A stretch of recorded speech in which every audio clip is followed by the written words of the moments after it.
আসসালামু আলাইকুম বন্ধুরা, আমি এই মুহূর্তে আছি টাঙ্গাইল জেলার গোপালপুর থানায়। যে 201 গম্বুজের যে মসজিদ আছে, এই মসজিদে আমি কখনো কাবা শরীফ কিংবা মদিনাতে আমি কখনো যাইনি, কিন্তু আমি এই মুহূর্তে এখানে এসে আল্লাহ পাকের ঘর যে কত সুন্দর করে সাজানো থাকে সেটা দেখে আমি রীতিমতো মুগ্ধ। আর আমি যদি কখনো কাবা শরীফ কিংবা মদিনা শরীফে যাই তখনকার রিভিউটা হয়তো তখন দেওয়া যাবে, কিন্তু আপাতত এই জায়গায় এসে আমার কাছে এতটা ভালো লাগলো যেটা বলার মতো না। আপনারা যারা আশেপাশে আসেন, যারা একটু ভ্রমণ পিয়াসু কিংবা যারা একটু ধার্মিক জায়গাগুলোর ভিতরে যেতে চান, তারা এই জায়গায় আসলে তাদের মন মানসিকতা অনেক ভালো হয়ে যাবে।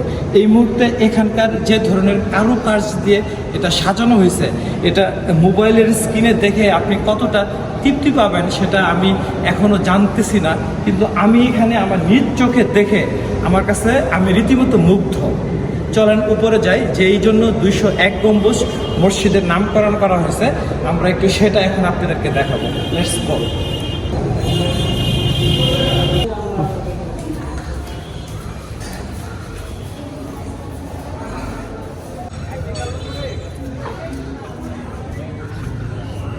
এখানে অনেকে এসে হিসাব করতেছে যে আসলে 201টা আছে কিনা।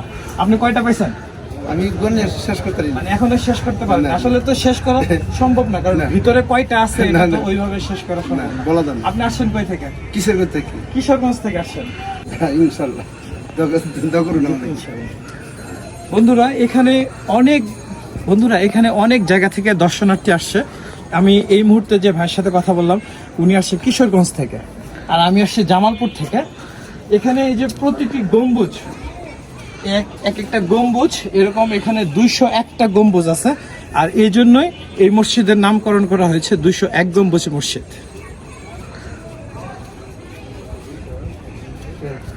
বন্ধুরা এখানকার প্রত্যেকটা গম্বুজ হচ্ছে খোদাই করা, এবং এখানে খুবই উন্নত রকমের টাইলস লাগানো সোনালী কালারের, আর প্রত্যেকটা গম্বুজের উপরেই আল্লাহ লেখা। আমি একটু পরেই এই মসজিদে আসরের আজান হবে এবং আমি এখানে আসর নামাজ আদায় করব, তারপর আমি এখান থেকে চলে যাব।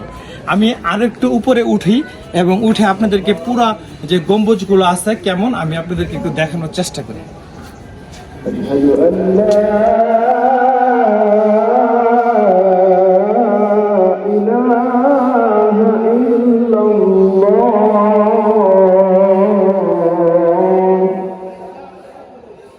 أشهد أن محمدا رسول الله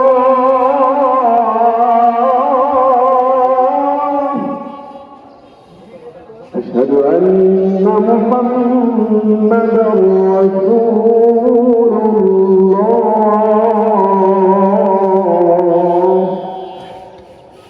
حي على الصلاة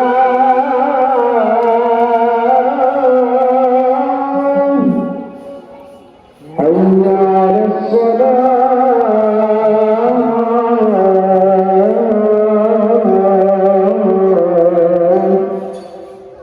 حي على الفلاح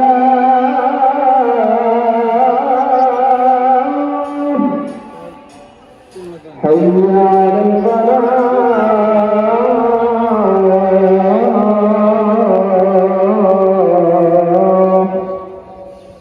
الله أكبر الله أكبر لا إله إلا الله